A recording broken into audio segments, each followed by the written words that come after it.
লক্ষ কোটি দরুদ ও সালাম বর্ষিত হোক পথহারা মানুষের পথের দিশারি সর্বকালের সর্বযুগের সর্বশ্রেষ্ঠ মহামানব মক্কার মতি মদিনার জ্যোতি পরপারের সাথী দুজাহানের বাদশা নবী সৈয়দুল মুরসালিন শফিউল মুজনিবিন সাকে কাউসার আল্লাহ রাব্বুল আলামিনের সৃষ্টির প্রধান আকর্ষণ বিশ্বসভার সভাপতি জনাবে মুহাম্মদুর রাসূলুল্লাহ সাল্লাল্লাহু আলাইহি ওয়াসাল্লামের উপর। সম্মানিত হাজিরিন, আমি আপনাদের সম্মুখে কুরআনুল হাকিমের সূরাতুল ইনফিতার এই সূরার 6 নম্বর আয়াতে কারিমা তেলাওয়াত করেছি। আর বিশ্বনবীর অসংখ্য অগণিত হাদিসের ভান্ডার থেকে ছোট্ট এক টুকরা হাদিস তেলাওয়াত করেছি। আল্লাহ চাহে উক্ত আয়াত এবং হাদিসকে সামনে রেখে সংক্ষিপ্ত কিছু কথা বলার ইচ্ছা পোষণ করেছি। ওয়ামা তৌফিক ইল্লা বিল্লাহ। আল্লাহ রাব্বুল আলামিন সূরাতুল ইনফিতারের 6 নম্বর আয়াতের মধ্যে বলেন, ইয়া আইয়ুহাল ইনসান মা গররাকা বিরব্বিকাল কারীম। আল্লাহ তাআলা দুনিয়ার এক শ্রেণীর মানুষদেরকে ডাক দেয়া বলেন নাই, শুধু মুসলমানদেরকে ডাক দেয়া কিছু নসিহত করেন নাই। তাহলে বলতেন ইয়া আইয়ুহাল্লাযিনা আমানু, হে মুসলমানেরা।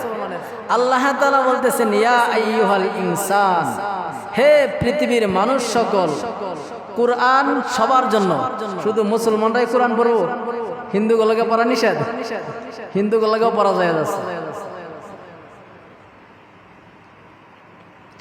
এই কোরআন সমস্ত মানুষের জন্য হেদায়েত। এজন্য কোরআনের শুরুতেই আছে হুদাল্লিন নাস, মানে কোরআন সমস্ত মানুষের জন্য হেদায়েত যদি কোরআনের বাণী অনুযায়ী চলে। তো আল্লাহ রাব্বুল আলামিন সূরাতুল ইনফিতারের 6 নম্বর আয়াতের মধ্যে দুনিয়ার সমস্ত মানুষদেরকে ডাক দেয়া বলতেছেন, ইয়া আইয়ুহাল ইনসান, হে মানুষ সকল, মা গররাকা বিরব্বিকাল কারীম, কোন জিনিস তোমাদেরকে তোমার রবের শরণ থেকে দূরে সরাইয়া দেয়? কি এমন জিনিস বাধা হয়ে দাঁড়ায় যে আল্লাহর কাজ করতে? এর পরের অংশে আল্লাহ তাআলা বলেন, আল্লাযী খালাকাকা ফাসাওয়াকা ফাআদালাক ফি আইয়ি সূরাতিন মা শাআ রাক্কাবাক। আল্লাহ বলেন আল্লাযী খালাকাকা ফাসাওয়াকা ফাআদালাক, হে দুনিয়ার মানুষ, তোমাদেরকে আমি সুঠাম দেহের অধিকারী বানাইছি। ফি আইয়ি সূরাতিন মা শাআ রাক্কাবাক, আল্লাহ যেমনটা চেয়েছেন তেমনটা তোমার সূরত, তোমার আকৃতি বানাইছেন। আল্লাহ তাআলা আসমান কত সুন্দর করে বানাইছেন। আসমান দেখতে সুন্দর না? জমিন কত সুন্দর করে বানাইছেন, পাহাড় কত সুন্দর করে বানাইছেন। বানানোর পরে আল্লাহ তাআলা এই কথা বলেন নাই যে আসমান সুন্দর, জমিন সুন্দর, পাহাড় সুন্দর, কিন্তু আপনাকে আমাকে আশরাফুল মাখলুকাত বানানোর পর আল্লাহ একবার বলেন নাই। আল্লাহ তাআলা এক এক করে 4টা কসম খাইলেন। 4টা কসম খাওয়ার পর বলতেছে, মানুষ তুমি হইলা সবচেয়ে বেশি সুন্দর। এজন্য আল্লাহ রাব্বুল আলামিন বলেন, ইয়া আইয়ুহাল ইনসান মা গররাকা বিরব্বিকাল কারীম, এ দুনিয়ার মানুষ সকল, কোন জিনিস তোমার রবের হুকুম মানতে নিষেধ করে? আল্লাযী খালাকাকা ফাসাওয়াকা ফাআদালাক, আমি তোমাকে সুঠাম দেহের অধিকারী বানাইলাম। ফি আইয়ি সূরাতিন মা শাআ রাক্কাবাক, আমি রব যেমনটা চেয়েছি তেমন আকৃতি সূরত দিয়ে তোমাকে বানাইছি। তুমি তো দুনিয়ার মধ্যে উল্লেখযোগ্য কোনো বস্তু ছিলে না। মানুষ যেই নাপাক পানি দিয়ে তৈরি, এই নাপাক পানি দুধের দামও 40-50 টাকা কেজি। মানুষ যেই নাপাক পানি দিয়ে বানাইছে আল্লাহ, এই নাপাক পানির কেজি কত টাকা হইব? কেউ 4 আনা দিয়ে নিব? আল্লাহ তাআলা সূরাতুদ দাহরের ভিতরে বলেন, হাল আতা আলাল ইনসানি হিনুম মিনাদ দাহর লাম ইয়াকুন শাইআম মাযকুরা। আল্লাহ তাআলা বলেন, এই পৃথিবীর মানুষ, তোমার জীবনের কি এমন একটা সময় যায় নাই যখন তুমি পৃথিবীতে উল্লেখযোগ্য কোনো বস্তু ছিলে না? আমরা এক সময় ছিলাম। এখন যে আমরা আছি, 100 বছর আগে কি আমরা ছিলাম? 100 বছর পরে থাকবো না। এজন্য আল্লাহ তাআলা বলতে, তোমাদের জীবনের কি এমন একটা মুহূর্ত যায় নাই যখন তুমি পৃথিবীতে কোনো উল্লেখযোগ্য বস্তুতে রূপান্তরিত হলে না, উল্লেখযোগ্য কোনো বস্তুও ছিলে না। আল্লাহ রাব্বুল আলামিন যে সূরাতুল ইনফিতরের 6 নম্বর আয়াতের মধ্যে বলেন, ইয়া আইয়ুহাল ইনসান মা গররাকা বিরাব্বিকাল কারীম। হে মানুষ, কোন জিনিস তোমার রবের শরণ থেকে দূরে সরায় দেয়? আমার ইবাদত থেকে কোন জিনিস তোমাদেরকে দূরে রাখে? আমার হুকুম মানতে যদি তোমাদের মনে না চায়, আমার বাড়ির যে বাউন্ডারি আছে, এই বাউন্ডারি ছাড়া অন্য কোথাও চলে যাও। অনেক সময় বাপ মা রাগ হয়ে সন্তান না, আমার বাড়ি থেকে 2 জায়গা, যেখানে মন চায় ওই জায়গায় যা। কথা কন নাকি কয় কি কয় এরকম রাগ হয়ে বলে না? আল্লাহ তাআলা ওই কথা বলতেছেন সূরা রহমানের মধ্যে, ইয়া মাশারাল জিন্নি ওয়াল ইনসি ইন ইসতাতাতুম আন তানফুযু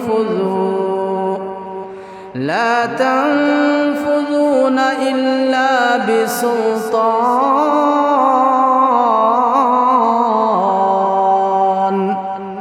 আল্লাহ রাব্বুল আলামিন বলেন, পৃথিবীর মানুষ, আমার জমিনের উপর থাকবা, আমার দেয়া প্রত্যেকটা নিয়ামত উপভোগ করবা। আমার ইবাদত যদি করতে মনে না চায়, আমার বাড়ির বাউন্ডারি ছাইরা তোমরা অন্য কোথাও চলে যাও। এখন কই যাইবেন? আল্লাহর বাড়ির বাউন্ডারি ছাইরা যাইবেন কই? একটা এক্সাম্পল দিলে সহজে কিছু বুঝবেন। যাওয়ার কোনো রাস্তা নাই। এক বাবা সন্তানকে বলতেছে, আয় শোন, আমি একটু ঢাকা যাবো। তো যে চকের মাঝে গরু আছে, গরুর পানি খাওয়াইস, এই যে 2 মণ পাট বাস করে গেলাম, পাটটি বাজারে নিয়ে বিক্রি করিস, দোকানে ভাত নিয়ে যাস। এই কথা বললা বাবা যাত্রাবাড়ি গেছে ঢাকা। তো বাপ বেরোয়ার পরে সন্তান টাইট উই শার্ট মার্ট পইরা হয়ে গেছে কুয়াকাটা। কাছে গেছে না দূরে গেছে? আরো দূরে গেছে না? তো বাপ সন্ধ্যাবেলা ফিরে আসছে ঢাকা থেকে, আয়সা থেকে চকে গরু যেমনি আছে এমনি, পানি খাওয়ানোর খবর নাই। পাট যে 2 মণ মাপ দিয়ে গেছে, পাটের জায়গায় আছে, দোকানেও ভাত নিয়ে গেছে না। এখন বলেন তো দেখি, বাপ এই সন্তানের প্রতি রাগ হইব কি হইব না? এখন রাগ হয়ে মারে কইতাছে, মার কাছে যায়, কই এটা গেল কই? মানে মা আমি হয়েছি মহিলা মানুষ, ও যে কই গেছে তো আমার লোক কই গেছে না, আপনি আমার লোকের রাগারাগি করলে কি হইব? বাপ কো, ও আসো, ওইতে ওই বাড়িতে থাকবো, না হলে আমি থাকবো। আজকে একটা বোঝাপড়া হইব। সন্ধ্যাবেলা ওইটাও ঘুরিয়া ঘুরে আইসি, আয়া দেখে পাকঘরের কি অবস্থা, রান্নাঘরের কি অবস্থা। খিদা লাগছে তো, সারাদিন তো খাওয়ার নাই পেটে। এমন দেখে বাবা পাকঘরে অন্যান্য সন্তানদেরকে নিয়ে খাবার খাইতেছে, মা খাবার বন্টন করে দিতেছে। এখন বাপ রে দেখে গিয়ে রান্নাঘরে যাওয়ার সাহস আছে? এখন উকিদা দেখে যে বাপ খাইতেছে, ও এমন অবস্থা তো আর রান্নাঘরে ঢুকা যাবো না। এখন উকি বেড়া দেখে আর পিছনে রান্নাঘরের পিছনে বসে থাকে, আর মশার কামড় তো মাশাআল্লাহ, আর মাঝে মাঝে গাছের পাতা ডাল পাল পরে মনে আজরাইলি দৌড় মারছে পিছন দিয়ে, এক অবস্থা। এখন হঠাৎ করে বাবার খাওয়ার শেষ হইলে, বাবা যেহেতু চলে গেছে রান্নাঘর থেকে, দৌড় দিয়া পাকঘরে ঢুকে গেছে। ঢুকে মার কাছে দেয়া কাকুতি মিনতি করতেছে, বলতেছে, মা সারাদিন খাইতে পারি না, দুঃখ বাদ দিবেন। মা কইতাছে, মার তো একটু মায়া দয়া বেশি। মা কর বাবার যে রাগ, যদি পা পিড়ে মাইরে হেলাইব, খায়া যাক, খাওয়ার পরে যাও। মা বাদ দিয়ে দিছি। আল্লাহর কি মর্জি, বাদ দেওয়ার পরে খাবার টাবার রেডি করছে, মুখে দিব প্রথম লোকমারা, এই মুহূর্তে বাপও গুরান দিয়ে রান্নাঘরের সামনে হাজির।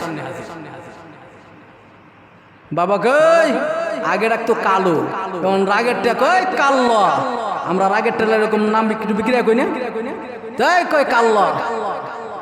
আমার একটা হুকুম মানতে পারলি না, আমার দেয়া বাদ যে কাজ, তোর লজ্জা করে না?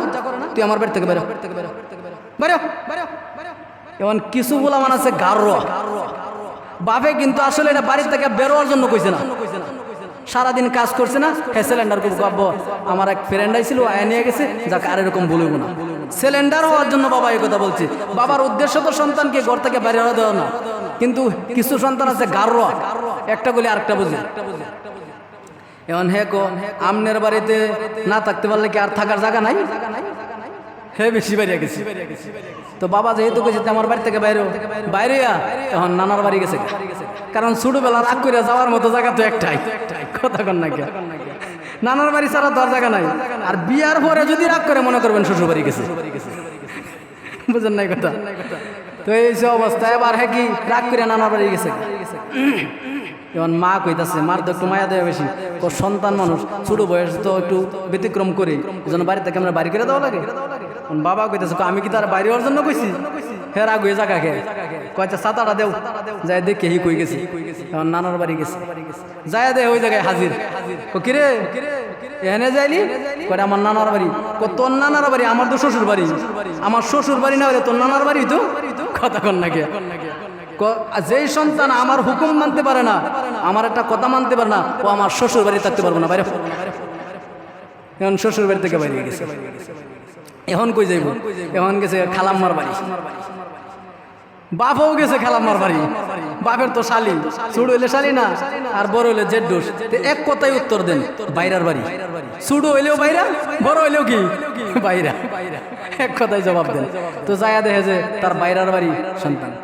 কিরে এনে কে? এটা তোর খালার বাড়ি, আমার যে বাইরার বাড়ি। যেই সন্তান আমার হুকুম মানতে পারে না, ওই সন্তান আমার বাইরার বাড়ি থাকতে পারবে না, বাইরে। ওই জায়গাতে বাইরে গেছে, এখন বের হয়ে গেছে ফুফুর বাড়ি। এখন কি সম্পর্ক আগাইছে না পিছাইছে? আর আগাইছে না। এখন বাপও গেছে ফুফুর বাড়ি। দেখো এটা কার বাড়ি এসে? আমার ফুফুর বাড়ি। তোর ফুফুর বাড়ি? আমার যে বোনের বাড়ি, আমার বোনের বাড়ি না হলে তোর ফুফুর বাড়ি হতো না। যেই সন্তান আমার হুকুম মানতে পারে না, ওই সন্তান আমার বোনের বাড়িতে থাকতে পারবো না, বাইরে। এবার তার একটু গাররামি কমছে। ও কি রে, যে হ্যাঁ নেই যায় এখানে আমার আত্মীয়, আর আগে আমার বাপের আত্মীয়, বুঝা যাক কোন আনে জায়গা কি টাইফাই মনে। তে বুঝাইতে চেয়েছিলাম আল্লাহ রাব্বুল আলামিন যে বললেন, ইয়া মাশারাল জিন্নি ওয়াল ইনসি ইন ইসতাতাতুম আন তানফুযু মিন আকতারিস সামাওয়াতি ওয়াল আরদি ফানফুযু। এ পৃথিবীর মানুষ, যদি আমার হুকুম পালন করতে মন না চায়, আমার ইবাদত যদি করতে মনে না চায়, আমার বিধান মানতে যদি মনে না চাই, আমার বাড়ির বাউন্ডারি সাইরা তোমরা চলে যাও। এবার কোন শরীয়তপুরের কোন মুসলমান যুবক দিয়ে চিন্তা করে শরীয়তপুর থাকবো না, ঢাকা শহরে চলে যাব, ওই জায়গাও যায় দেখবো আল্লাহর আসমান আর জমিন আছে না নাই। ঢাকা শহরের কোনো ব্যক্তি যদি চিন্তা করে আমি এই বাংলাদেশের ঢাকার শহরে থাকবো না, আমি আমেরিকা চলে যাব, ওই জায়গাও যায় দেখবে আল্লাহর আসমান জমিন আছে। যদি কেউ চিন্তা করে আমি মালয়েশিয়া চলে যাব, ওই জায়গাও আল্লাহর আসমান জমিন আছে। যদি কেউ চিন্তা করে আমি সৌদি আরবে চলে যাব, ওই জায়গাও আল্লাহর আসমান জমিন আছে। আল্লাহ বলে, বান্দা কোথাও যাইতে পারবি না, যেখানে যাবি সেখানে আমার রাজত্ব। সুতরাং কোথাও যাওয়ার জন্য বলি নাই, তোরা যেন আমাকে সিলিন্ডার করস, আমার দিকে ফিরে আসো, এজন্য হুমকি দিলাম, একটা ধমকি দিলাম। ওই যে সন্তান কোথাও যাওয়ার জায়গা নাই, তখন যে বাবার বাড়ি ছাড়া আর কোনো অনেকই। তো আল্লাহ বলতেছেন কোথাও যাইয়া পাইবা না, যেখানে যাইবা সেখানে আমার আসমান আর জমিন পাইবা। আসমান আর জমিন হলো আমার বাউন্ডারি। এজন্য আল্লাহ রাব্বুল আলামিন সূরাতুল ইনফিতারের 6 নম্বর আয়াতের মধ্যে বলেন, ইয়া আইয়ুহাল ইনসান মা গররাকা বিরব্বিকাল কারীম। হে মানুষ সকল, কোন জিনিস তোমাদেরকে আমার স্মরণ থেকে গাফেল করে রাখে? আল্লাহ রাব্বুল আলামিন বড় আফসোস করে অন্য আয়াতের মধ্যে বলেন, কাইফা তাকফুরুনা বিল্লাহ ওয়া কুনতুম আমওয়াতা ফাআহইয়াকুম সুম্মা ইউমীতুকুম সুম্মা ইউহয়ীকুম সুম্মা ইলাইহি তুরজাউন।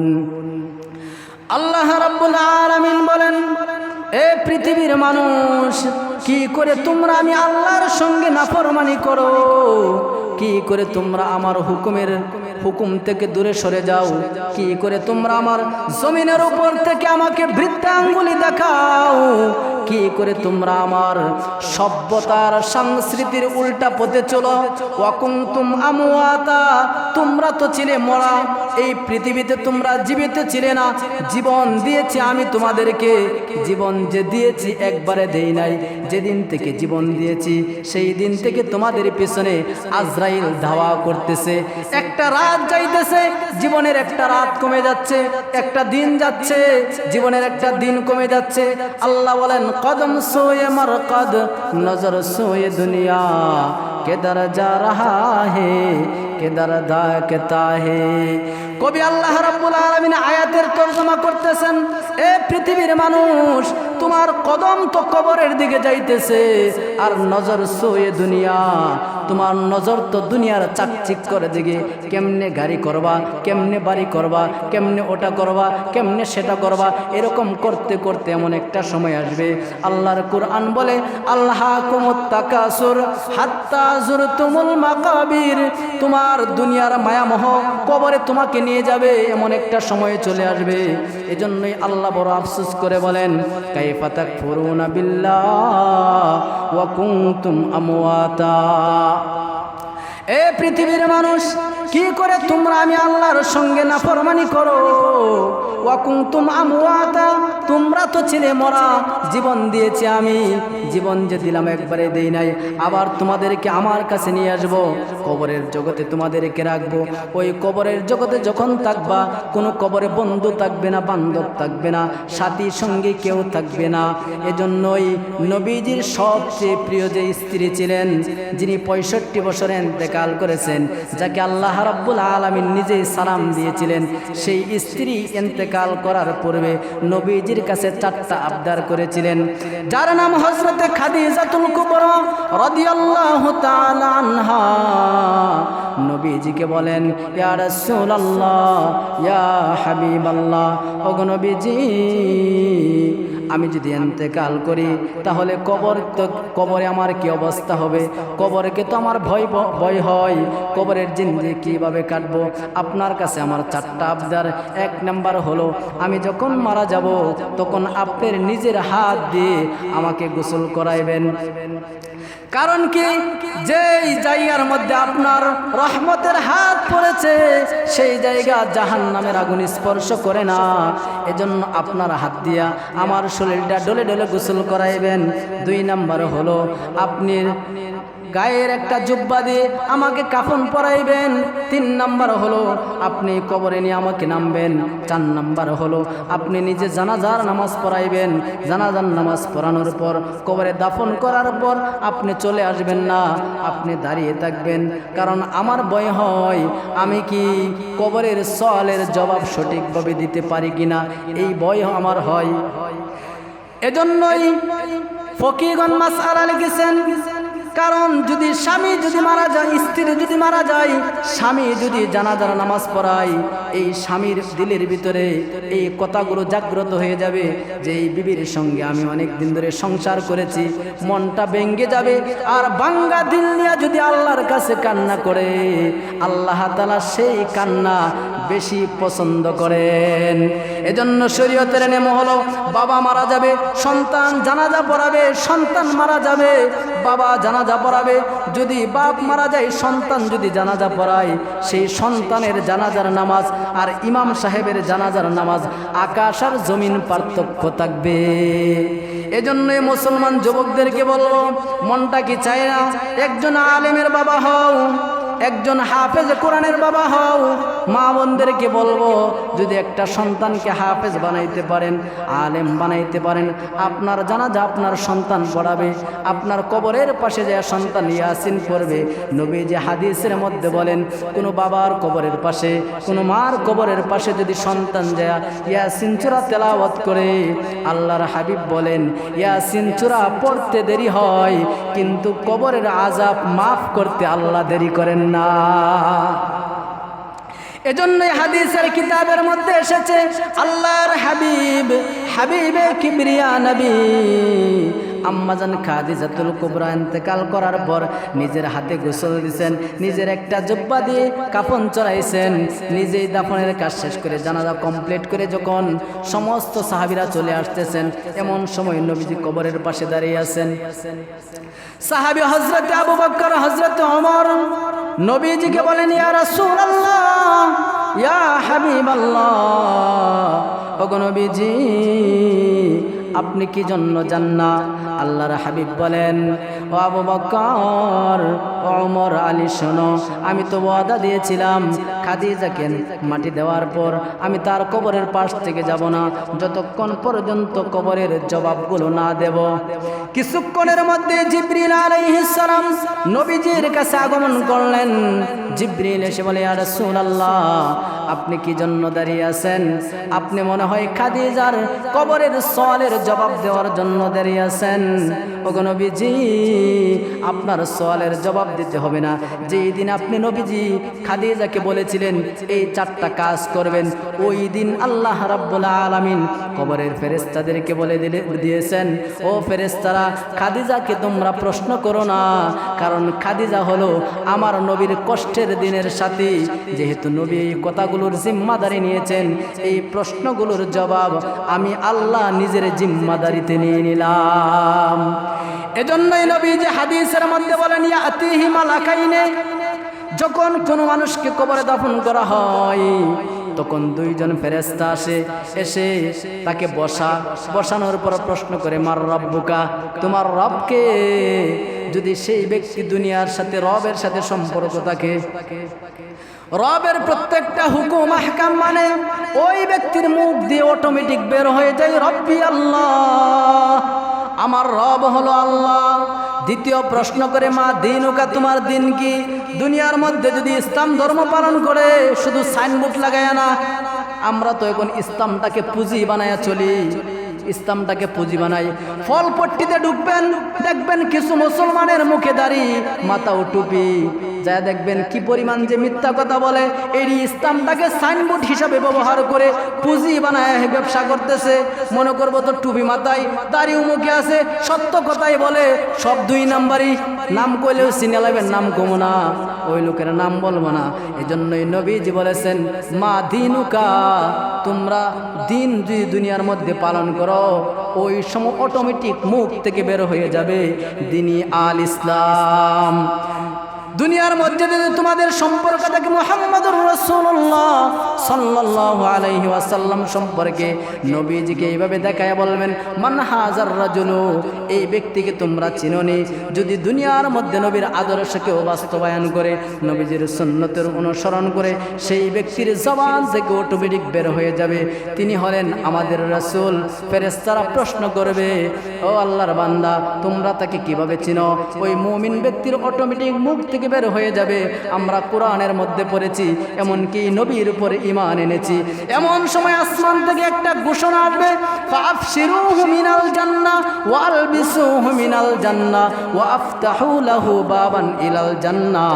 এই হাদিসের অর্থ হলো, আল্লাহ পাক রব্বুল আলামিন ফেরেশতাদেরকে বলবেন, ফাবশিরুহু মিনাল জান্নাহ, ও ফেরেশতারা, এই বান্দাকে জান্নাতি বিছানা বিছায়া দাও, ওয়া আলবিসুহু মিনাল জান্নাহ, জান্নাতের পোশাক পরায়া দাও, ওয়া আফতাহু লাহু বাবান ইলাল জান্নাহ, জান্নাতের দিকে একটা রাস্তা খুলে দাও। আর যদি বদকার হয়, ফেরেশতারা কবরের মধ্যে প্রবেশ করবে, করার পর বলবে, মার রব্বুকা। যদি বদকার হয়, দুনিয়ার মধ্যে নেক আমল না করে, এই ব্যক্তি বলবে মার রব্বুকা, বলার পর বলবে, হাই লা আদরি, কার কথা জিজ্ঞাসা করো, আমি তো কিছুই জানি না। ফেরেশতারা বলবে, ও মা দিনুকা, বলবে তোমার দিন কি? বলবে লা আদরি, আমি তো কিছুই জানি না। ফেরেশতারা বলবে, মান হাজার রাজুল, এই ব্যক্তিকে চিনোনি? বলবে লা আদরি, না আমি কিছুই জানি না। আসমান থেকে একটা ঘোষণা আসবে, বলতে থাকবে, ফাবশিরুহু মিনান নার ওয়া আলবিসুহু মিনান নার ওয়া আফতাহু লাহু বাবান ইলান নার। আল্লাহ পাক রব্বুল আলামিন বলবেন, ফেরেশতারা, এই ব্যক্তির কবরের মধ্যে জাহান্নামের আগুন ধরায়া পরায়া দাও, জাহান্নামের পোশাক পরায়া দাও, জাহান্নামের দিকে একটা রাস্তা তাদেরকে দেখায়া দাও। এজন্যই নবীজির সাহাবীরা বেশি সময় কবরের ফিকির করতেন, কবরে কিভাবে আমি কাটবো, কবরের দিনগুলো আমার কিভাবে যাবে, এই দুনিয়ার জিন্দেগির তো একটা শেষ আছে। এজন্যই নবীজির জামাতা যেই সাহাবীর কাছে নবীজির দুইটা কন্যাকে বিবাহ দিয়েছিলেন, তার নাম হলো হযরতে উসমান গনি রাদিয়াল্লাহু তাআলা আনহু। হাদিসের কিতাবের মধ্যে এসেছে, মিশকাতুল মাসাহাবির মধ্যেও এসেছে, এই সাহাবী কবর দেখলে এমন কান্না করতেন, তার দাড়ি মুবারক ভিজে যেত। সাহাবীরা জিজ্ঞাসা করলেন, ওগো উসমান, আপনি কি জন্য কবরের কথা শোনার পরে এত কাঁদেন? জান্নাত জাহান্নামের কথা শোনার পর তো এত কাঁদেন না। হযরত উসমান জবাব দেয়, ও নবীর সাহাবীরা, তোমরা তো জানো না, আল্লাহর নবী বলেছেন মৃত্যুবরণ করার পর সর্বপ্রথম ঘাঁটি হলো কবর। এই কবরে যেই ব্যক্তি ছার পেয়ে যাবে, তার প্রত্যেকটা ঘাঁটি আল্লাহ তাআলা আসান করে দিবেন। এজন্য বেশি সময় কবরকে নিয়ে চিন্তা করা। আল্লাহর হাবিব বলেছেন, আল কবরু রাউদাতুম মির রিয়াজিল জান্নাহ আও হুফরাতুম মিন হুফারিন নার। ও উম্মতের দল, শোনো, কবর কারো জন্য হবে জান্নাতের বাগান, আবার কারো জন্য হবে জাহান্নামের গহীন গর্ত। এজন্য কবরের চিন্তা বেশি বেশি করা, মৃত্যুর চিন্তা বেশি বেশি করা। এজন্যই নবীজি বলেছেন, আকসিরু যিকরা হাযিমিল লাযযাতিল মাউত। উম্মত, মৃত্যুর কথা বেশি বেশি স্মরণ করো। মৃত্যু দুনিয়ার স্বাদ, আরাম আয়েশ, রং তামাশা সব কিছু দুলিশ্বাদ নিস্তেনাবুদ করে দেয়। আপনি যদি মৃত্যুর চিন্তা করেন, দেখেন আপনি 5 তলা একটা বিল্ডিং এর কাজ ধরছেন, 5 তলা একটা বিল্ডিং এর কাজ ধরছেন, হঠাৎ করে শরীরে একটু খারাপ লাগে, যখন হাঁটলে মাথা চক্কর দেয়, তখন কিন্তু কাজ বন্ধ রাখিয়া আপনি কইবেন আগে আমার চিকিৎসা করুন। কারণ জীবন যদি না বাঁচে বিল্ডিং দেখুন মুখী কথা কন, ঠিক ঠিক না? এজন্যই মৃত্যুর কথা বেশি বেশি স্মরণ করতে নবীজি বলেছেন। তাহলে দুনিয়ার আরাম আয়েশ, রং তামাশা সব কিছু দুলিশ্বাদ নিস্তেনাবুদ হয়ে যায়। এজন্য এই সূরাতুল ইনফিতারের 6 নম্বর আয়াতে আল্লাহ তাআলা এই কথাই বললেন, ইয়া আইয়ুহাল ইনসান মা গররাকা বিরব্বিকাল কারীম। হে মানুষ, কোন জিনিস তোমাদেরকে আমার স্মরণ থেকে গাফেল করেছে? কোন জিনিস তোমাদেরকে আমার ইবাদত থেকে দূরে সরায়া দেয়? কোন জিনিস আমার হুকুম থেকে তোমাদেরকে দূরে সরায়া দেয়?